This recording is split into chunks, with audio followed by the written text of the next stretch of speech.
salve, meus nobres! Como é que vocês estão? Tá começando agora a parte 2 do vídeo sobre as entidades do folclore brasileiro. E no vídeo de hoje, a gente vai adentrar um pouco mais nas matas e ver seres ainda mais desconhecidos e sinistros. Antes de iniciar, dá uma olhada na parte 1 lá, é o último vídeo do canal, mas também vai estar na recomendação para você assistir logo depois desse. Como não tem cronologia, então não faz muita diferença. Se for preguiçoso, é só esperar o vídeo acabar que vai estar lá. Então, sem mais enrolação, bora lá começar o vídeo. O Kibungo é uma criatura aterrorizante do folclore brasileiro, descrito como uma figura animalesca e grotesca. Ele possui um corpo grande e disforme, coberto por uma pele espessa e escura, muitas vezes comparada de um urso. A sua cabeça é enorme e desproporcional, e adornada com uma boca gigantesca, que se estende até as orelhas, repleta de dentes afiados. Os seus olhos brilhantes, sempre famintos, transmitem uma sensação de malícia e selvageria, enquanto suas longas garras servem para capturar suas vítimas. O Kibungo é conhecido por ser uma criatura voraz que se esconde em florestas densas, emboscando suas vítimas, especialmente crianças, ao cair da noite. Ele é furtivo e espera o momento certo para atacar, geralmente se aproximando de vilarejos ou comunidades mais isoladas. Segundo a lenda, ele captura suas vítimas e as devora inteiramente, colocando-as dentro de uma bolsa ou fenda em suas costas, onde aprisiona antes de se alimentar. A presença do Kibungo é marcada pelo silêncio sinistro da floresta e a sensação de perigo iminente. A lenda do Kibungo tem origem na cultura afro-brasileira, particularmente nas regiões do Nordeste do Brasil. Ele é muitas vezes associado a histórias contadas para assustar crianças e mantê-las longe da floresta ou dos perigos noturnos. A criatura pode ter sido trazida ou inspirada por figuras místicas africanas, trazidas pelos escravos, que se misturaram com o folclore local ao longo dos séculos. Em algumas versões da lenda, o Kibungo é uma alma condenada, ou um espírito que por ter cometido atos terríveis foi transformado em um monstro predador. Uma curiosidade intrigante sobre o Kibungo é que em algumas versões da história ele pode ser derrotado ou espantado por quem conhece seus hábitos. Dizem que ele tem medo da luz forte e do fogo, o que leva as pessoas a carregarem tochas ao andar pela floresta. Além disso, algumas tradições afirmam que ele só ataca aqueles que desrespeitam ou provocam ele de alguma forma, enquanto em outras, sua fome é insaciável e ele ataca qualquer um. A procissão das almas, também conhecida como procissão das almas penadas, é uma manifestação fantasmagórica do folclore brasileiro. Trata-se de uma fila de espíritos vagando durante a noite, envolto em vestes brancas, flutuando silenciosamente pelas ruas ou trilhas desertas. Os espíritos carregam velas ou tochas, que iluminam fracamente o caminho, criando uma visão pálida e espectral. A procissão é composta por almas de pessoas que morreram sem paz, seja por terem cumprido promessas ou por falecerem de maneira trágica. A procissão das almas marcha de forma solene e silenciosa, sem interação com o mundo dos vivos. Os seus integrantes apenas caminham em linha reta, seguindo um curso pré-determinado, geralmente indo de um cemitério até um local sagrado. Os espíritos não falam e evitam os olhares dos vivos, mas quem se atreve a cruzar o seu caminho corre o risco de ser levado para o mundo dos mortos ou adoecer gravemente. É dito que ao ouvir o som do suave cântico ou sentir um frio súbito, deve-se evitar espiar a procissão, pois isso atrai a má sorte. A lenda tem raízes profundas no sincretismo religioso brasileiro, misturando crenças católicas e tradições indígenas. A história está associada à crença no purgatório, onde as almas que não cumpriram suas promessas ou morreram sem remissão dos pecados são obrigadas a vagar até que seus erros sejam corrigidos. Ela também ecoa as antigas procissões religiosas feitas em devoção aos mortos, especialmente durante o dia de finados, quando os vivos rezam pelas almas dos mortos. Uma curiosidade sobre a lenda é que se alguém vê por acidente a procissão, pode se proteger jogando-se no chão e fingindo ser um dos mortos. Outro detalhe interessante é que em algumas regiões a procissão é vista como um presságio. Se uma pessoa encontrar a procissão e reconhecer o espírito de alguém conhecido, isso significa que essa pessoa pode estar perto da morte. O Cabeça de Cuia é descrito como um homem magro, de aparência fantasmagórica, com uma enorme cabeça em formato de cuia. Essa cuia é desproporcional ao corpo, simbolizando a maldição que ele carrega. A criatura vive à margem de rios e lagos, muitas vezes oculto pela vegetação, esperando por suas vítimas. Seu semblante é assustador, e suas aparições estão sempre relacionadas à morte ou à desgraça. O Cabeça de Cuia é um ser solitário e amaldiçoado, condenado a vagar pelas beiras dos rios, principalmente ao cair da noite. Ele tem uma missão muito específica: capturar 7 mulheres virgens para quebrar sua maldição. o cabeça de cuia persegue suas vítimas, atraindo-as para a água onde ele tenta afogá-las. A lenda diz que ele só aparece em noites escuras e silenciosas e que quem avista sua figura, grotesca e sinistra, deve fugir imediatamente, pois ele é implacável em sua busca de cumprir sua missão. A sua lenda tem origem na região do Piauí e está associada a um homem chamado Crispim. Ele era um jovem que, em um momento de desespero e raiva, exterminou sua própria mãe com uma cuia. Como castigo, ele foi transformado em um monstro e amaldiçoado a vagar eternamente pela margem dos rios, em busca de 7 virgens para quebrar sua maldição. A lenda reflete elementos de penitência e culpa, comuns em muitas histórias do Brasil. Uma curiosidade sobre o cabeça de cuia é que algumas versões da lenda afirmam que a maldição pode ser quebrada se ele capturar 7 mulheres com a mesma característica de sua mãe. No entanto, até hoje, a criatura continua sua busca, incapaz de cumprir a maldição por completo. Em algumas localidades, pescadores e ribeirinhos afirmam ter visto sua figura à distância, especialmente em dias de calmaria e nevoeiro, reforçando a ideia de que ele assombra as águas do Nordeste brasileiro. A Mãe de Ouro é uma entidade bem misteriosa do folclore brasileiro. Ela é retratada como uma esfera ou um facho de luz dourada que flutua pelos céus, principalmente em áreas rurais ou montanhosas. Em algumas versões, é vista como uma mulher com longos cabelos dourados, que brilha intensamente. A sua aparência etérea e luminosa chama a atenção de quem a avista, e acredita-se que ela tem uma forte conexão com tesouros escondidos e minas de ouro. Ela costuma aparecer durante a noite, voando silenciosamente pelas montanhas e florestas. Em algumas versões da lenda, ela protege minas de ouro, impedindo que aventureiros e gananciosos se apoderem deles. Quando alguém tenta se aproximar desses tesouros, ela surge como um aviso, afugentando ou até mesmo atacando os intrusos. A entidade também é vista como uma guardiã, protegendo a natureza e punindo aqueles que tentam explorar de forma irresponsável. A história da Mãe de Ouro está ligada à história dos bandeirantes e garimpeiros que exploravam as riquezas naturais do Brasil nos séculos passados. Acredita-se que a lenda surgiu em regiões de intensa mineração, como Minas Gerais, onde a busca por ouro e pedras preciosas era constante. Com o tempo, a história da Mãe de Ouro se espalhou, ganhando novas versões e símbolos, sempre associada à ideia de proteção das riquezas naturais e dos mistérios que envolvem o subsolo brasileiro. Uma curiosidade interessante é que em algumas regiões acredita-se que sua luz pode trazer tanto sorte quanto desgraça. Para aqueles que respeitam e veem de longe, pode ser um sinal de prosperidade. Contudo, para os gananciosos que tentam seguir sua luz esperando encontrar riquezas, o destino pode ser fatal. Existem relatos de pessoas que, ao tentar seguir a Mãe de Ouro, se perderam em florestas ou desapareceram misteriosamente. O Motoku é descrito como um ser pequeno e deformado, com aparência grotesca e pele enrugada. Os seus olhos são grandes e brilhantes, e ele possui uma boca larga e sempre aberta, o que lhe dá um aspecto ainda mais sinistro. Apesar de sua estatura diminuta, o Motoku é temido pela sua agilidade e capacidade de se esconder nas sombras, atacando de forma inesperada. Ele é conhecido por seu comportamento furtivo e traiçoeiro. Ele costuma se esconder bem em locais escuros, tipo becos, florestas densas ou lugares abandonados. A sua estratégia é esperar o momento certo para atacar as pessoas desavisadas, mordendo-as e causando ferimentos dolorosos. Dizem que ele se alimenta dos medos das suas vítimas, prolongando seus ataques e desfrutando do terror que provoca. Apesar de sua natureza agressiva, o Motoku pode ser repelido por luz forte, motivo pelo qual sempre age à noite. A origem da criatura é incerta, mas acredita-se que a lenda tenha surgido em comunidades rurais, onde contos sobre criaturas sobrenaturais eram passados de geração em geração.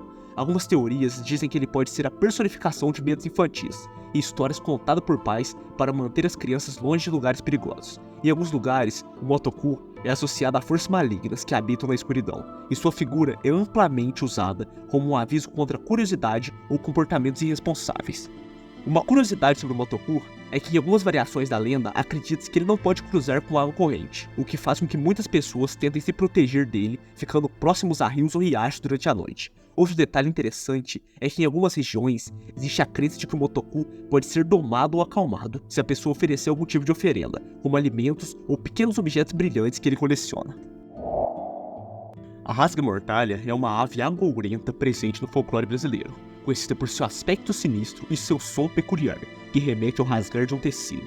De cor escura, geralmente preto ou marrom, a criatura é muitas vezes associada à coruja ou a aves noturnas de grande envergadura. Sua principal característica é o grito estridente e prolongado, que, segundo a crença popular, anuncia a morte iminente de alguém.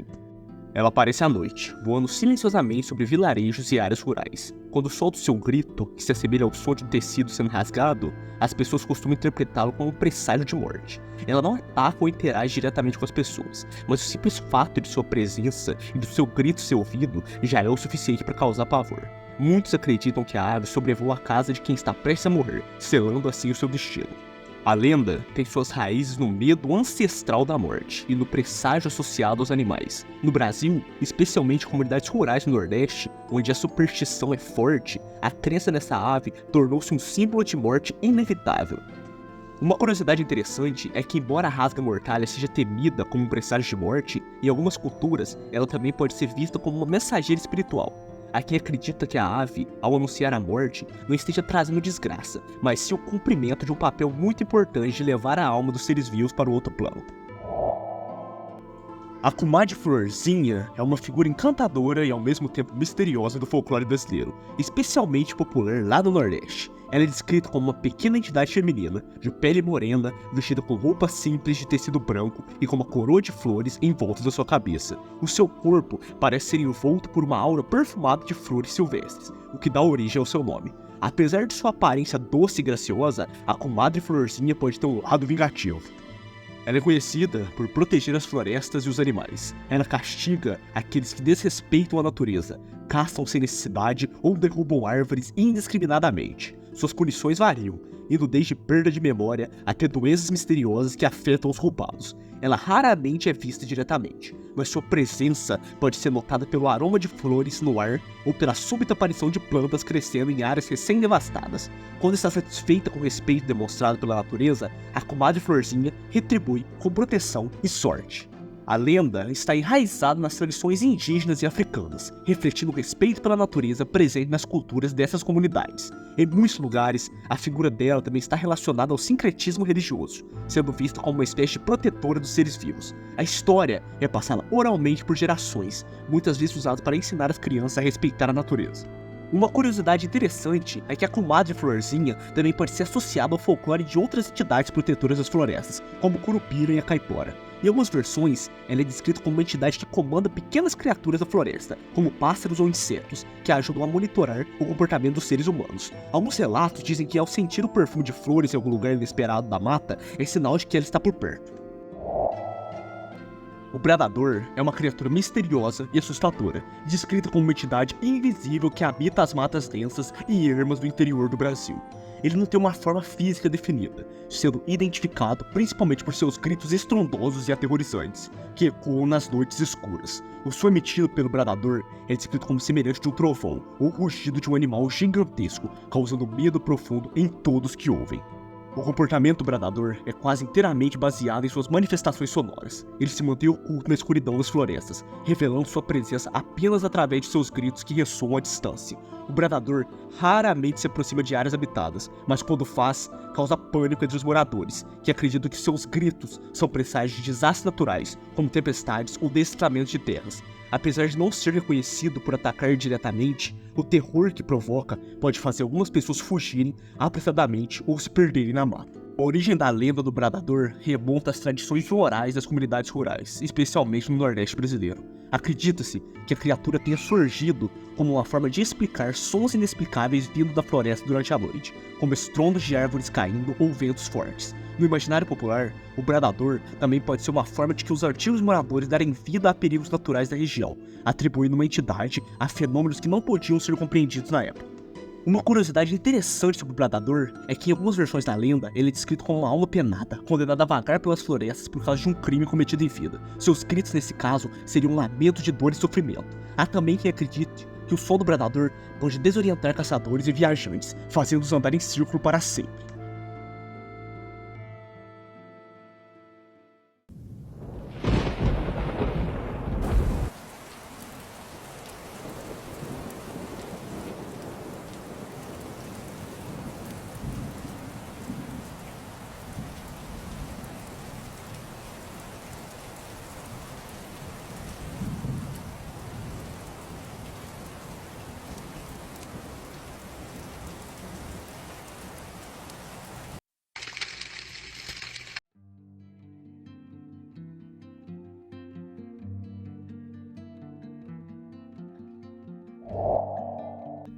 A Alamoa é uma entidade um tanto enigmática do folclore brasileiro. Ela é descrita como uma mulher de beleza sobrenatural. Ela é vista principalmente nas noites de lua cheia, nas praias e montanhas da ilha de Fernando de Noronha. Com cabelos loiros e longos, um corpo escultural, a Alamoa veste um vestido branco que parece brilhar sobre a luz da lua, atraindo marinheiros, pescadores e viajantes que passam pelo local. Apesar de sua aparência angelical, sua presença esconde um perigo mortal. A Alamoa usa sua beleza e charme para seduzir homens solitários e os leva para locais isolados, onde revela sua verdadeira natureza, que é assustadora e sobrenatural. Em algumas versões da lenda, após seduzir suas vítimas, ela se transforma em uma caveira ou uma criatura monstruosa, deixando o homem apavorado ou até causando sua morte de terror. Em outras versões, a Alamoa desaparece misteriosamente no horizonte, deixando o homem desorientado e perdido. Apesar disso, ela não é necessariamente maligna, apenas uma figura encantadora e perigosa. A lenda da Alamoa tem raiz na cultura dos colonizadores portugueses e indígenas locais. Acredita-se que a história tenha surgido como uma forma de alertar os marinheiros sobre os perigos da região e as ilusões criadas pela solidão e pelo isolamento nas ilhas. Com o tempo, a Alamoa se tornou uma figura emblemática de Fernando de Noronha, misturando elementos de entidades europeias com sereias e ninfas, com o misticismo das lendas indígenas brasileiras. Uma curiosidade sobre a Alamoa é que em algumas versões da lenda ela guarda um tesouro escondido nas cavernas de Fernando de Noronha, sendo possível encontrá-lo apenas se a pessoa resistir à tentação de sua beleza. Além disso, a Alamoa é vista como um espírito que protege a ilha, evitando que exploradores e forasteiros abusem de suas riquezas naturais. O Jurupari é descrito geralmente como uma figura sombria, com corpo alto e magro, olhos brilhantes e garras afiadas. Sua presença é assustadora demais e traz consigo um ar de autoridade e severidade. Jurupari é associado ao submundo e às forças da natureza, sendo uma figura de respeito e temor entre diversas tribos indígenas. Ele é conhecido como guardião das leis e tradições, especialmente dos rituais sagrados masculinos. Ele pune aqueles que desobedecem às regras dos ancestrais e quebram tabus. Durante cerimônias secretas, acredita-se que o Jurupari aparece para garantir que os ritos sejam seguidos corretamente. Ele tem o poder de castigar infratores com doenças, infortúnios ou até mesmo extermínio. Seu comportamento é implacável e suas punições são vistas como uma forma de preservar a ordem social e espiritual da tribo. A lenda do Jurupari é uma das mais antigas do folclore indígena brasileiro, sendo parte essencial dos mitos de várias etnias, como o Tupi e os Guarani. Na mitologia dessas culturas, Jurupari foi enviado pelos deuses para instaurar uma ordem patriarcal e introduzir regras que garantiriam o equilíbrio entre homens e a natureza. Sua figura é central em rituais de inicialização masculina, nos quais os jovens aprendem as tradições e segredos que devem ser mantidos longe das pessoas. Uma curiosidade sobre o Jurupari é que, além de ser um símbolo de disciplina e ordem, ele também é associado à música sagrada. A flauta Jurupari é um instrumento sagrado usado em todos os rituais daquela tribo. O Jaraguá é geralmente representado como um corpo coberto de pelos, garras afiadas e uma enorme boca que vai de orelha a orelha. Seus olhos são grandes e brilhantes, e ele tem orelhas pontiagudas e uma expressão assustadora. Devido à sua aparência assustadora, o Jaraguá é muitas vezes comparado ao bicho-papão, que assusta crianças que se aventuram por áreas desconhecidas. Ele é conhecido por sua natureza travessa e agressiva. Ele vaga pelas matas e periferias da vila durante a noite, assustando quem cruza seu caminho com gritos e risadas macabras. Apesar de sua aparência temível, o Jaraguá raramente causa danos físicos, preferindo pregar peças em suas vítimas e causar pânico com a sua presença aterrorizante. Ele é um caçador de almas desprevenidas, aparecendo de repente para assustar aqueles que não seguem as normas ou desrespeitam a natureza. A lenda do Jaraguá tem origem nas tradições indígenas, que foi mesclada com influências africanas e europeias ao longo dos séculos. Nas histórias indígenas, o Jaraguá é o espírito protetor das florestas, responsável por garantir que as pessoas respeitassem a natureza. Com a chegada dos colonizadores, sua imagem se transformou em um monstro assustador, utilizado para ensinar lições de respeito às crianças e afastar intrusos das áreas sagradas e perigosas da mata. Uma curiosidade sobre o Jaraguá é que em algumas versões da lenda, ele pode ser pacificado ou afastado por meio de oferendas. Essas oferendas, que variam desde comida a pequenos objetos valiosos, são deixadas nas entradas da mata ou nas estradas, como uma forma de apaziguar o espírito e garantir que ele não incomode os viajantes ou moradores da região. Além disso, há quem acredita que o Jaraguá também tem o poder de se transformar em outros animais da floresta, usando isso para se camuflar e espiar os humanos. O pé de garrafa é uma criatura de estatura grande e musculosa, com pés que têm o formato de garrafas. Ele é sempre representado como uma figura bizarra, com cabelos desgrenhados, o que contribui para sua aparência grotesca. Seu pé, em formato de garrafa, é a característica mais marcante, sendo dito que ele caminha de maneira desengonçada e barulhenta, deixando rastros inconfundíveis. A criatura é conhecida por ser agressiva e atacar principalmente viajantes ou pessoas que se perdem em áreas rurais e florestais. O pé de garrafa persegue suas vítimas incansavelmente, usando seus grandes pés para esmagar qualquer um que cruze seu caminho. Ele não é particularmente rápido, mas seu tamanho e força o tornam uma ameaça real. Além disso, dizem que ele emite sons guturais e grunhidos para amedrontar ainda mais suas vítimas, aproximando-se lentamente enquanto elas entram em pânico. A lenda do pé de garrafa tem raiz no folclore nordestino, e acredita-se que ele surgiu como uma forma de alertar as pessoas sobre os perigos de andar sozinho em regiões desertas. Algumas versões da história sugerem que ele é um espírito vingativo, de um homem que foi amaldiçoado por seu comportamento perverso, transformando-se em uma criatura monstruosa como punição. A lenda é especialmente popular em áreas rurais, onde os pais usam para assustar as crianças desobedientes. Uma curiosidade sobre o pé de garrafa é que ele teria uma fraqueza. Por ser uma criatura desajeitada, é possível enganá-lo, deixando armadilhas simples, como buracos ou obstáculos no caminho, que ele não consegue evitar devido ao formato peculiar de seus pés. Algumas histórias também mencionam que, apesar de sua força, ele tem medo de cães, e o latido de um cachorro é o suficiente para afastá-lo, o que faz com que muitas pessoas mantenham cães por perto para protegê-los. O Unhuto é uma figura monstruosa do folclore brasileiro, conhecido por suas mãos enormes com unhas longas e afiadas como garras. Ele é descrito como uma criatura humanoide, com corpo esguio e olhos que brilham no escuro. A sua aparência é assustadora, marcada por sua pele pálida e pela presença de pelos grossos e escuros que cobrem a parte do seu corpo. Suas unhas podem alcançar tamanhos impressionantes, são suas principais armas, capazes de cortar árvores e rasgar a carne com facilidade. Ele é uma criatura solitária, que habita as florestas densas. Ele é extremamente territorial e ataca qualquer um que invada seu território.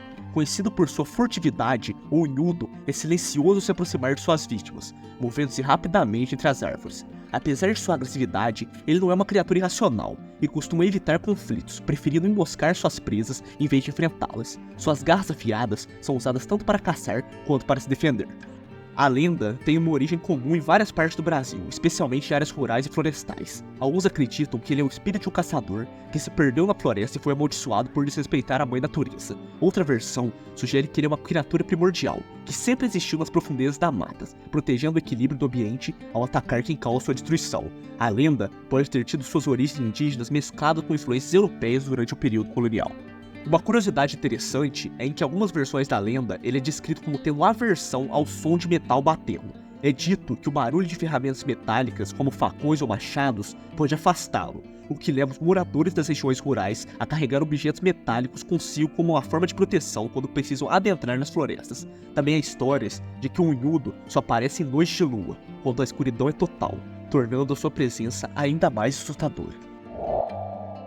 O Bacabá, geralmente descrito como um espírito da floresta, ele tem a aparência de um ser humano, mas com traços que lembram uma árvore ou planta, como a pele áspera e enrugada, semelhante à casca de uma árvore, e os cabelos longos que parecem galhos entrelaçados. Seus olhos são fundos, com brilho verde, e ele é muitas vezes associado à vegetação densa das florestas tropicais. Seu corpo exala um aroma de plantas e madeira, reforçando sua conexão com a natureza. Bacabá é o espírito guardião das árvores e das plantas da floresta, conhecido por sua calma e paciência. Ele age como um protetor das áreas habitadas, defendendo de caçadores e pessoas que derrubam árvores e prejudicam o meio ambiente. Normalmente, ele é invisível aos olhos humanos, mas se manifesta quando a natureza está em perigo.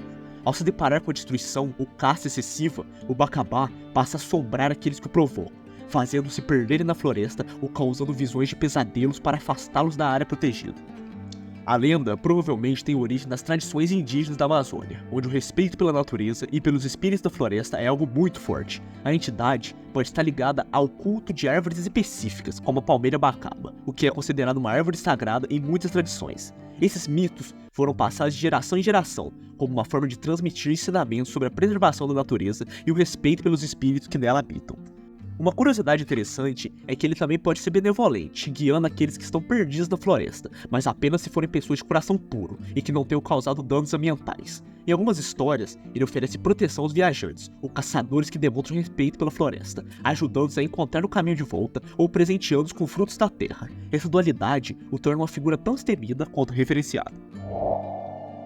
O arro-arro é descrito como um animal de grande porte, semelhante a um touro ou um boi selvagem, mas com características sobrenaturais. A sua pele é escura e densa, parecendo ser impenetrável, e os seus olhos são avermelhados, refletindo um brilho sinistro no escuro. Seu aspecto mais marcante são os chifres longos e afiados, que o tornam ainda mais ameaçador. Ele é uma criatura noturna, conhecida por vagar pelas florestas e campos durante a noite. Ele é extremamente agressivo, perseguindo e atacando qualquer um que invada seu território. Suas aparições são geralmente acompanhadas por um forte odor de enxofre, e ele costuma emitir sons sinistros da sua boca.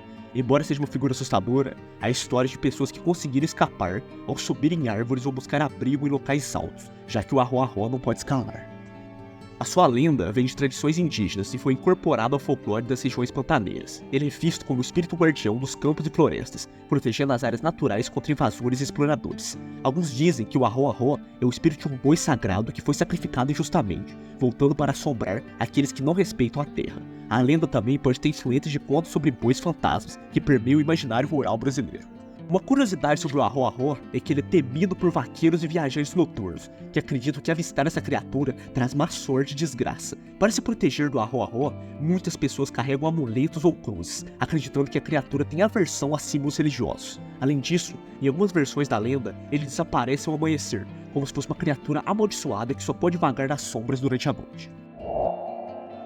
A besta fera é um ser monstruoso e imponente, com aparência híbrida entre um homem e um cavalo. A sua pelagem é preta, como a noite, seus olhos brilham em vermelho intenso, e a sua boca está sempre salivando, revelando dentes afiados. A besta fera possui um porte enorme e musculoso, com garras que podem destroçar qualquer coisa em seu caminho. Seu rugido é tão forte que faz as árvores tremerem e ecoa por toda a floresta. É uma criatura extremamente agressiva e territorial. A besta fera vaga por florestas, sertões e vilarejos afastados, atacando qualquer um que cruze seu caminho. Dizem que ela persegue principalmente aqueles que cometeram crimes ou praticam maldades, sendo vista como uma espécie de criatura vingativa.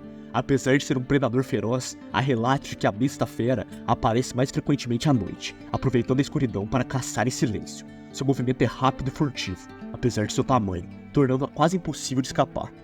A lenda da besta fera tem suas raízes nas tradições rurais do interior do Brasil, onde foi usada para assustar e disciplinar as pessoas, principalmente crianças e criminosos. Ela é associada à ideia de justiça implacável da natureza, punindo os maus atos humanos. Alguns acreditam que a besta fera é o espírito de um homem amaldiçoado ou de um criminoso que foi transformado em um monstro por causa de seus pecados, condenado a vagar pelo mundo em forma de fera. Uma curiosidade sobre a besta fera é que ela é temida por ser uma entidade mortal, incapaz de ser morta ou capturada. Dizem que ela só pode ser afastada por orações ou por cruzes de madeira. Além disso, há relatos que a besta fera também é atraída por ruídos altos e comportamentos erráticos, o que levantou muitas suspeitas acerca do silêncio absoluto durante a noite, sendo a única forma de evitar o seu ataque. Em algumas regiões, a criatura é associada a avisos de mau presságios ou desastres iminentes.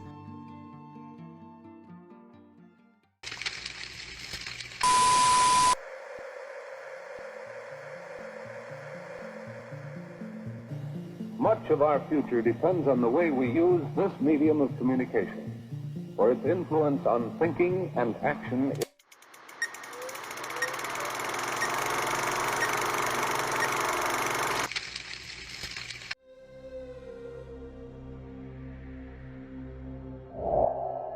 Cruviana é descrita como um vento fantasmagórico e gélido que surge nas madrugadas, especialmente em noites claras e frias no sertão do Nordeste brasileiro.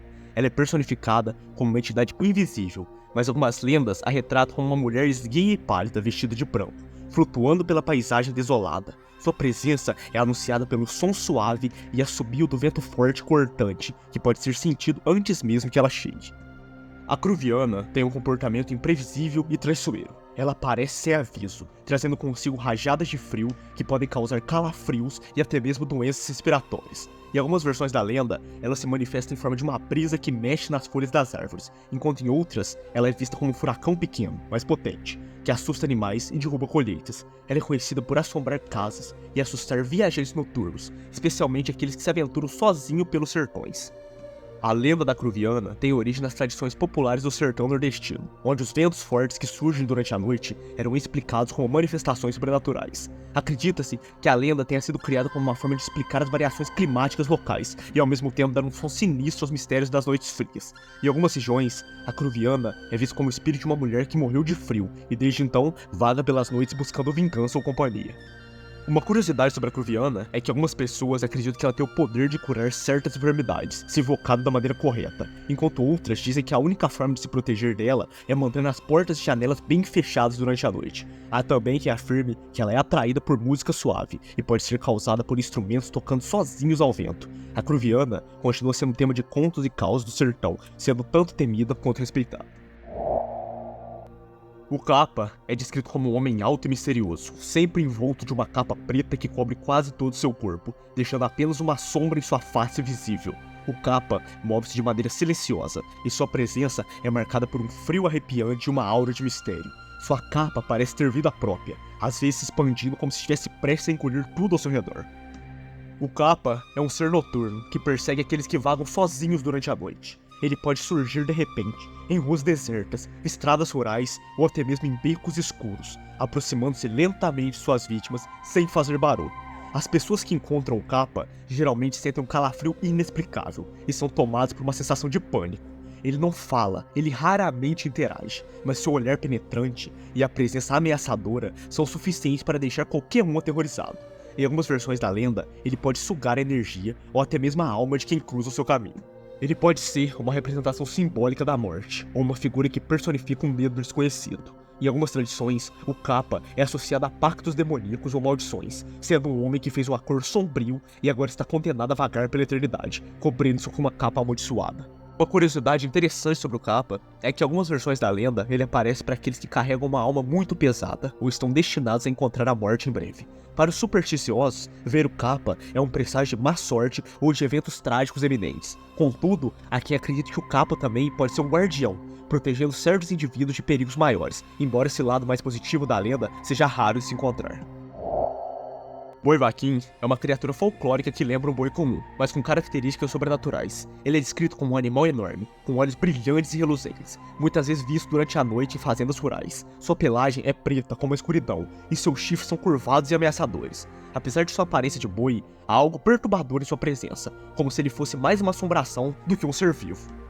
O Boi Vaquim costuma aparecer em noites sem lua, vagueando silenciosamente pelos campos e estradas rurais. Ele é conhecido por amedrontar os viajantes e os trabalhadores das fazendas, surgindo de repente no caminho e emitindo um mugido profundo e aterrorizante. Quando perseguido ou confrontado, o Boi Vaquim simplesmente desaparece na névoa ou na escuridão, deixando para trás apenas o eco do seu som. É dito que ele não ataca fisicamente, mas sua presença provoca um medo paralisante e arrepios intensos. A história do Boi Vaquim pode ter surgido como uma forma de explicar fenômenos estranhos ou assustadores durante a noite, como sons de boi desaparecendo ou o medo comum de andar sozinho em áreas desertas. Acredita-se que ele seja o espírito de um boi que foi maltratado por seu dono ou um animal sacrificado injustamente, retornando do além para assombrar aqueles que cruzam seu caminho. Uma das curiosidades sobre o Boi Vaquim é em que algumas versões da lenda ele aparece para punir aqueles que maltratam os animais ou desrespeitam a natureza. Há quem acredite que ao cruzar com o Boi Vaquim, o viajante deve permanecer calmo e respeitoso, evitando gritar ou correr. Se a pessoa demonstrar medo, o Boi Vaquim pode persegui-la por longa distância, mas se manter a compostura, a criatura desaparece silenciosamente no meio da noite. O Cavalo das Almas é uma criatura sombria e fantasmagórica, descrita como um cavalo de aparência cadavérica, com olhos brilhantes e chamas saindo de suas narinas. Sua pelagem é um branco pálido ou preto como a noite, e seu corpo parece esquelético, como se estivesse eternamente à beira da morte. Dizem que seu trote é silencioso, mas sua presença é sempre acompanhada de um vento frio e assustador. O Cavalo das Almas surge durante a noite, vagando por cemitérios, estradas desertas e locais assombrados. Ele tem a missão de recolher as almas dos que estão à beira da morte, ou daqueles que morreram sem receber os devidos ritos. Em algumas versões da lenda, ele carrega em suas costas os espíritos mortos, conduzindo-os para o além. O cavalo é silencioso em seu movimento, mas é capaz de paralisar com medo aqueles que cruzam seu caminho. Quando avistado, ele pode trazer maus presságios e avisos de morte. Uma curiosidade sobre o cavalo das almas é que em algumas tradições ele pode ser visto por aqueles que estão próximos da morte, ou tem uma ligação especial com o mundo dos espíritos. Dizem que uma pessoa, ao tentar montar o cavalo das almas, será levada diretamente para o reino dos mortos, sem chance de retorno. Em outras histórias, ele surge para aqueles que profanam túmulos, ou perturbam os mortos, funcionando como guardião do além. A carruagem encantada é uma figura misteriosa e sobrenatural que aparece em meia escuridão durante as noites, especialmente em estradas desertas ou locais afastados. Ela é descrita como uma carruagem antiga, feita de madeira velha, puxada por cavalos espectrais com olhos flamejantes. Suas rodas não fazem barulho ao tocar o solo, e sua presença é acompanhada por um vento gélido e inexplicável. A carruagem muitas vezes parece ser envolta em uma névoa densa, que a esconde parcialmente. A carruagem encantada aparece de forma repentina, surgindo do nada e desaparecendo tão misteriosamente quanto apareceu. Ela está associada à morte e ao sobrenatural, sendo vista como um veículo que transporta almas recém-falecidas para o além. Alguns acreditam que a carruagem vem buscar aqueles que estão próximos de morrer, enquanto outros dizem que ela carrega espíritos perdidos ou condenados. Testemunhas relatam que o avistamento da carruagem é um presságio de tragédia iminente, muitas vezes seguido por infortúnios. A lenda tem sua origem em várias culturas no Brasil, mas ela está principalmente associada a mitos de regiões rurais. Acredita-se que tenha sido trazido para explicar mortes súbitas ou misteriosas, principalmente em áreas isoladas, onde era difícil compreender eventos sobrenaturais. Em algumas versões, a carruagem é conduzida por uma figura encapuzada, ou por uma figura sombria, associada a algum tipo de entidade da morte ou espírito de um antigo morador local. Uma curiosidade é em que em algumas regiões acredita-se que a carruagem encantada só pode ser vista à meia-noite ou em noite de lua cheia, quando o véu entre o mundo dos vivos e dos mortos está mais fino. Dizem que ao ouvir o som dos seus cavalos, ou suas luzes à distância serem vistas, deve evitar cruzar o caminho, pois pode ser levado embora. Além disso, em algumas tradições, a carruagem aparece como punição para aqueles que cometeram crimes terríveis, servindo como um meio de transportar suas almas para um destino sombrio e eterno. O Sanguanel é descrito como uma pequena criatura de aspecto humanoide, com pele avermelhada e aparência envelhecida. Ele possui olhos brilhantes e traços diabólicos, com dentes afiados e dedos longos. Suas roupas são geralmente rasgadas ou feitas de trapo, e ele se move de forma ágil e sorrateira, sendo difícil de detectar. Essa figura é muitas vezes associada às florestas e ao campo do sul do Brasil, especialmente em áreas rurais. É uma entidade travessa e maliciosa, conhecida por pregar peças cruéis nos viajantes e moradores das áreas rurais. Ele gosta de assustar as pessoas, fazendo barulhos estranhos durante a noite, movendo objetos ou até mesmo se aproximando furtivamente para roubar comidas e pertences. Além de suas travessuras, o Sanguanel é famoso por causar exaustão nas pessoas que encontra, drenando suas energias com uma presença de toques indiretos. A lenda tem suas raízes no folclore italiano, trazido pelos imigrantes para o sul do Brasil, especialmente das regiões de colonização italiana. Na Itália, ele é conhecido como Sanguanello, uma criatura maligna que perturba os agricultores. No Brasil, a lenda foi adaptada e se misturou com crenças locais, ganhando características únicas, mas mantendo sua essência de ser uma criatura maléfica e de má sorte. Uma curiosidade interessante é que, apesar de sua natureza maliciosa, ele pode ser acalmado ou afastado com oferenda de alimentos, especialmente pão e vinho. Algumas histórias dizem que deixar um pedaço de pão fresco na soleira da porta pode evitar que o Sanguanel entre na casa. Além disso, há quem diga que ele tem uma fraqueza por moedas, e deixar umas 2 moedas brilhando pode distraí-lo o suficiente para que ele não cause problemas. O bicho-homem é uma figura híbrida, descrita como meio homem e meio animal, com características que variam entre as diferentes versões da lenda. Geralmente, ele tem o corpo coberto por pelos grossos, garras afiadas nas mãos e pés e uma expressão selvagem e feroz. Seus olhos são descritos como brilhantes e intimidadores, e ele emite sons guturais que remetem tanto ao rugido de um animal quanto ao grito de um ser humano em agonia. É uma criatura solitária e agressiva, que vagueia pelas florestas e regiões inóspitas. Ele é conhecido por atacar qualquer um que cruze seu caminho, tanto por instinto de sobrevivência quanto por prazer. Quando na presença de humanos, persegue-os incansavelmente, atacando com suas garras e dentes afiados. É dito que ele age com extrema violência e fúria, parecendo gostar do medo que provoca em suas vítimas. A origem do bicho-homem remonta às antigas histórias contadas nas zonas rurais do Brasil. Algumas versões sugerem que ele é o resultado de uma maldição, onde um homem, por cometer um pecado grave, foi transformado em uma besta como punição divina. Outras narrativas afirmam que ele é uma entidade que sempre existiu, habitando os lugares mais afastados e selvagens, onde a civilização raramente alcança. A lenda foi amplamente difundida para manter as pessoas longe das matas densas e perigosas. Há relatos que afirmam que o bicho-homem tem uma inteligência incomum para uma criatura selvagem. Ele seria capaz de armar emboscadas e observar suas vítimas à distância antes de atacar. Algumas versões da lenda também dizem que, apesar de sua natureza bestial, ele retém parte de sua humanidade e pode, em raras ocasiões, se comunicar com palavras, embora isso só ocorra em momentos extremos de desespero. E finalmente, a última criatura para finalizar o vídeo de hoje. O Pai do Mato é uma figura mística descrita como um homem gigantesco e forte, com o corpo coberto por pelos escuros. Ele tem traços animalescos como olhos brilhantes e ferozes, garras afiadas nas mãos e uma presença imponente que intimida qualquer um que entre seu território. Seus movimentos são rápidos e silenciosos, permitindo que ele se misture facilmente à natureza selvagem.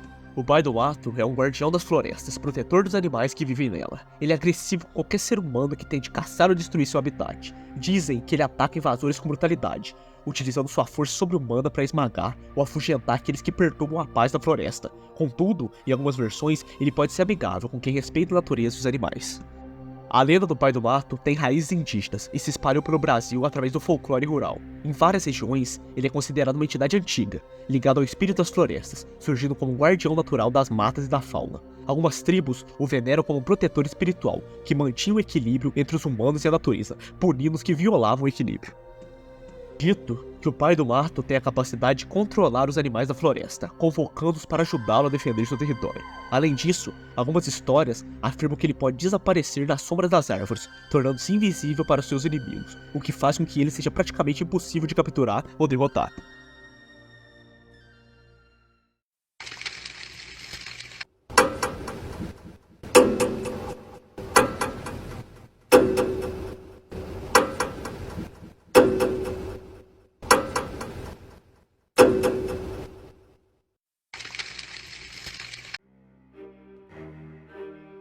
Antes de qualquer coisa, no primeiro vídeo eu tinha certeza que ia dar umas 2 partes só, mas pelo visto vai dar 3. Então no próximo vídeo do canal teremos a última parte das entidades do folclore brasileiro.